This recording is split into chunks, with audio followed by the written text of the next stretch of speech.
This show is about ideas. It's about philosophy. It's about the ideas and concepts that build the foundation behind our actions or behind public policy. And as you know, you can't talk about gun control without talking about the Constitution. You have the federal Constitution and you have our state Constitution. This, of course, that's the Second Amendment and Article 1, Section 15 of the Connecticut State Constitution, which is printed on the back of all CCDL shirts. That was a group. Every citizen has a right to bear arms in defense of himself or herself in the state. Article 1, Section 15. Yep. Thank you, Shane. So it's actually explicitly talks about self-defense in our state constitution, which I found interesting because in the U.S. Constitution, some people find it a little confusing what exactly it means. But explicitly in our state, it's about self-defense. And it's pretty darn clear that it's about an individual's right, every citizen. So it's not this whole notion of, everybody loves getting the Second Amendment tangled up in militia, and which is based on generally just huge misunderstanding of that term. So that's the Constitution, and I am glad that the Constitution reflects those concepts. That's a good thing. However, I want to talk about something deeper that to me is stronger than the Constitution. It's a stronger argument. And then, of course, you have to ask yourself, well, what if some goons wearing robes reinterpret the Constitution, or our friendly legislators amend it?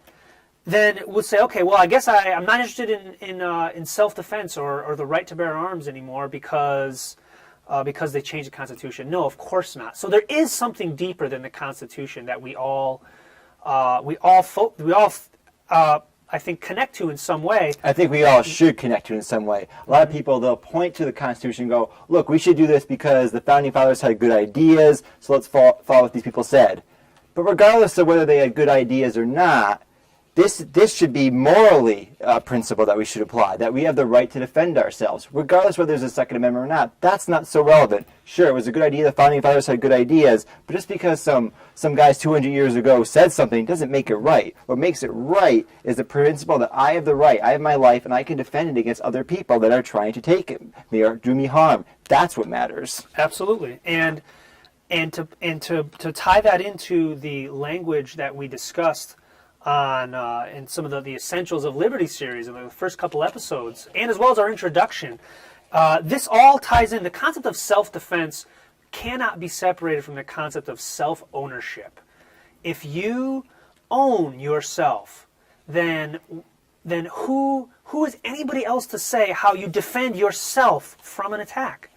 That's the part that is deeper than the Constitution. You can consider it on the level of morality, or on the level of just simply of us owning ourselves. And self-ownership is basically the fundamental tenet of liberty. And then a final question on the ideas behind this is gun control. Largely is about possession. It's about possessing something. And tying it back to our previous episode where we discussed victimless crimes. How can possession of anything, merely possessing it, I possess a pen, or I possess a folder, or a piece of paper, or a gun, how can possessing anything be a crime? And that's basically what gun control laws, especially in places like Connecticut, boil down to is it is a felony to possess certain hunks of metal and plastic and wood.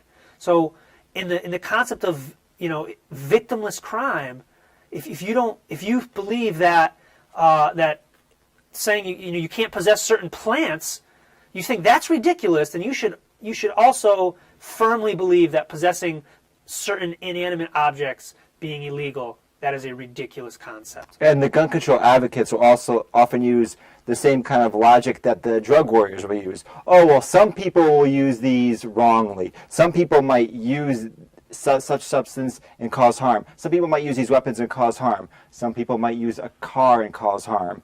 I mean, this argument can be applied to anything. It can be applied to your pen. You could stab me in the eye with that pen right now, so you have to ban that pen.